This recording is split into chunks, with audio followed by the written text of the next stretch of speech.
Dulu hanya penyanyi panggung kecil, kini menjadi legenda. Inilah kisah Udit Narayan.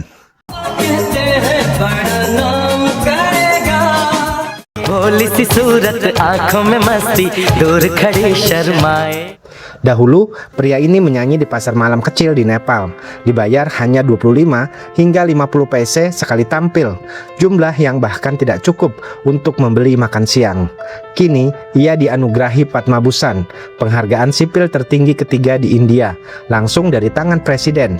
Dari suara di jalanan kampung, menjadi suara yang mengisi lebih dari 25.000 lagu Bollywood.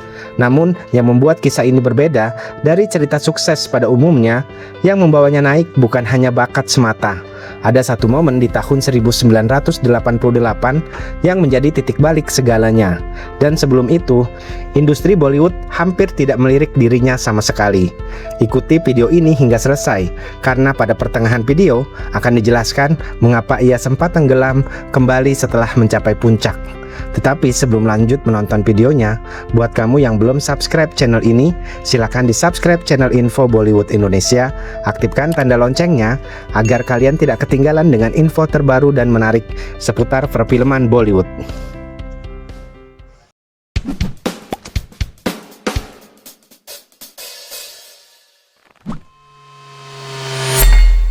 Satu, suara dari kampung yang tak terdengar. Udit Narayan Jha lahir pada 1 Desember tahun 1955 dari ayah asal Nepal bernama Hare Krishna Jha dan ibu asal Bihar, India bernama Bhubaneswari Jha. Latar belakang kelahirannya sendiri menjadi bahan perdebatan selama bertahun-tahun. Beberapa sumber menyebut ia lahir di Nepal. Sementara Udit Narayan sendiri pernah menegaskan kepada media bahwa ia lahir di desa Baisi, Bihar, di kediaman kakek neneknya. Sebelum mengenal gemerlap Bollywood, Udit Narayan tumbuh dalam keluarga sederhana. Ibunya adalah seorang penyanyi rakyat, dan dari ibunya pula ia pertama kali diperkenalkan pada dunia musik. Sejak era tahun 1970-an, ia menjadi penyanyi tetap di radio Nepal, membawakan lagu-lagu rakyat Maithili dan Nepal, jauh dari sorotan industri film manapun. Namun, ada satu keputusan penting yang diambilnya pada akhir tahun 70-an, yang akhirnya membawanya ribuan kilometer dari kampung halamannya.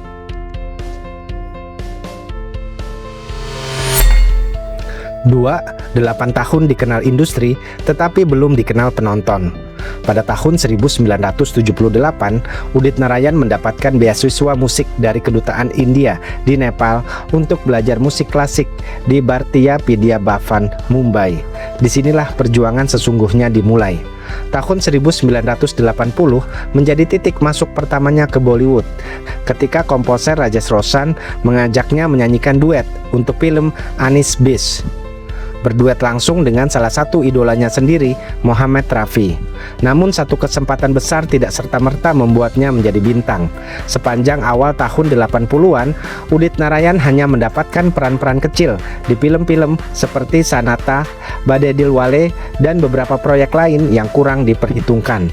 Ia sempat berduet dengan Lata Mangeshkar dan Kishore Kumar, dua legenda sekaligus. Namun namanya sendiri belum menjadi jaminan sebuah film akan laris. Selama hampir 8 tahun, Udit Narayan berada pada posisi yang paling menyulitkan bagi seorang seniman, dikenal oleh kalangan industri, namun belum dikenal oleh penonton. Ingat yang disampaikan di awal mengenai titik balik di tahun 1988? Inilah momen tersebut.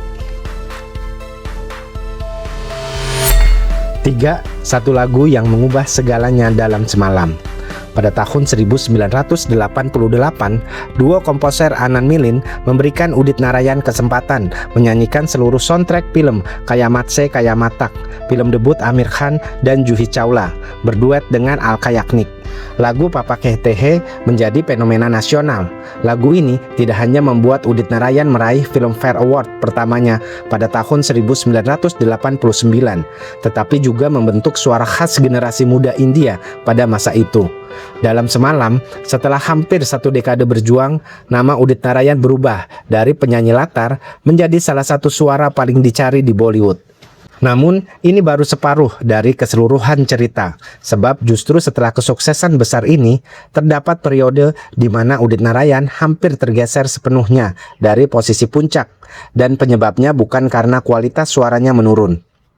Papa kehte hain bada naam kare, beta hamara aisa kaam karega, to koi na jaane ye meri manzil.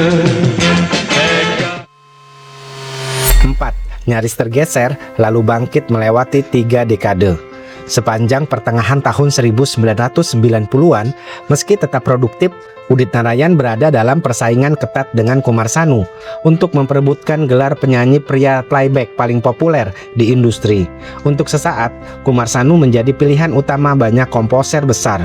Titik balik kedua datang melalui film Dilwale Dulhania Le Jayenge di tahun 1995 dengan lagu Mehendi Laga Ke Rakhna yang mengantarnya meraih penghargaan Filmfare kedua pada tahun 1996.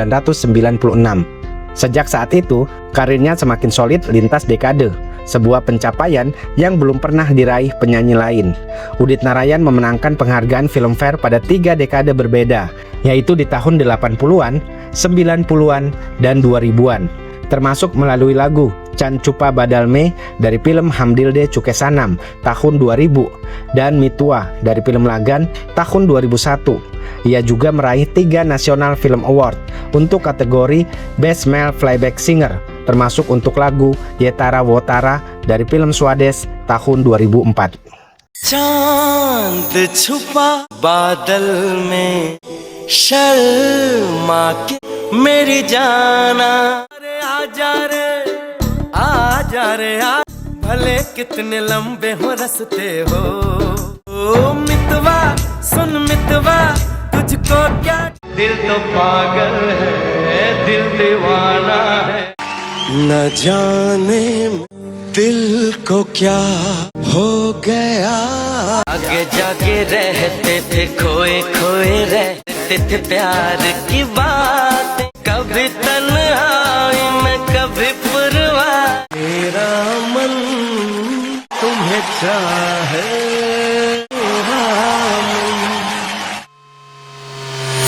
5. Dari pasar malam Nepal ke penghargaan sipil tertinggi. Dari seorang penyanyi yang hampir tidak mendapatkan panggung di kampung halamannya sendiri, Udit Narayan kini tercatat sebagai salah satu suara paling ikonik dalam sejarah musik film India. Dengan lebih dari 25.000 lagu dalam lebih dari 30 bahasa, pemerintah India menganugerahinya Padma Shri pada tahun 2009 dan Padma Bhushan pada tahun 2016. Yang membuat perjalanannya berbeda dari kisah keberuntungan semalam yang umum di Bollywood. Dibutuhkan hampir 1 dekade penuh perjuangan sebelum titik balik pertamanya datang. Dan setelah meraih kesuksesan pun, ia harus melalui fase persaingan berat sebelum benar-benar mengukuhkan posisinya lintas generasi.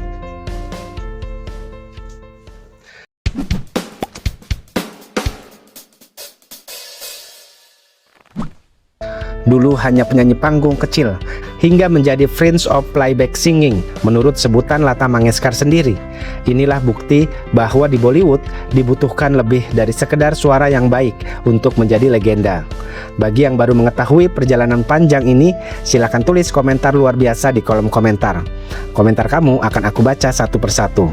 Jangan lupa untuk berlangganan agar tidak melewatkan pembahasan perjalanan legenda Bollywood lainnya. Minggu depan kita akan bahas sosok yang perjalanannya jauh lebih kelam dibandingkan ini. Sampai jumpa di video selanjutnya.